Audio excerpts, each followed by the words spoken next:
Natutunan nyo ngayon. At as I always say, always be happy. I'm so proud of you.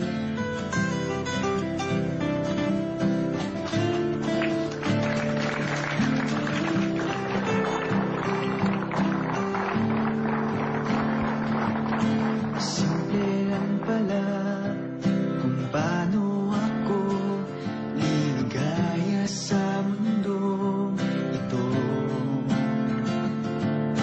Ika'y patatuanin at papaligayahin hanggang maluwag kastuan.